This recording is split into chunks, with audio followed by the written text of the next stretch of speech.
ഈ വർഷത്തെ ഹജ്ജിനായി കോഴിക്കോട്, കണ്ണൂർ എംബാർക്കേഷൻ പോയിന്റുകളിൽ നിന്നുള്ള മുഴുവൻ ഹാജിമാരും എത്തി.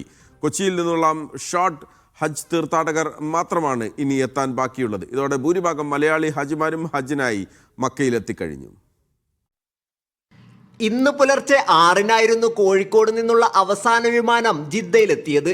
ഈ മാസം 14-ന് ആരംഭിച്ച ഹാജിമാരുടെ വരവ് ഇന്ന് അവസാനിച്ചു. 145 തീർത്ഥാടകരാണ് ഇന്നെത്തിയത്. രാവിലെ 10 മണിയോടെ തീർത്ഥാടകരെ മക്കയിലെത്തിച്ചു.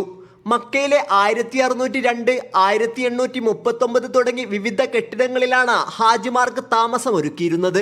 ഇവിടെ റൂമിൽ കൊണ്ടുവന്നിട്ട് സുഖമായിട്ട് ഇറക്കിയപ്പോൾ തന്നെ ഇവിടെ നിന്ന് ഞങ്ങൾക്ക് ഉപ്പുമാവും അതുപോലെ തന്നെ ചായയും പിന്നെ ഉച്ചയ്ക്കുള്ള ഭക്ഷണവും എല്ലാം കിട്ടി. എല്ലാം കൊണ്ടും വളരെ റാഹത്തായിട്ടുള്ള ഒരു യാത്രയും ഒരു ഹജ്ജിൻ്റെ ഒരു ഇതുമായിരുന്നു ഞങ്ങൾക്ക് അനുഭവപ്പെട്ടത്.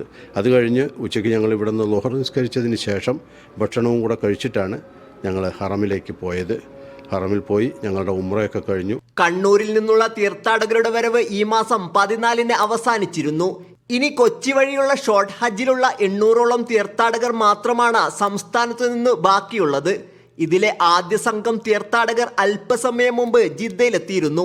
ഇന്ത്യയിലെ മറ്റു സംസ്ഥാനങ്ങളിൽ നിന്നുള്ള തീർത്ഥാടകരുടെ വരവും തുടരുകയാണ്. ഈ മാസം 22-നാണ് ഇന്ത്യയിൽ നിന്നുള്ള അവസാന വിമാനം ജിദ്ദയിലെത്തുക. Sabith Saleem, media 1 Mecca.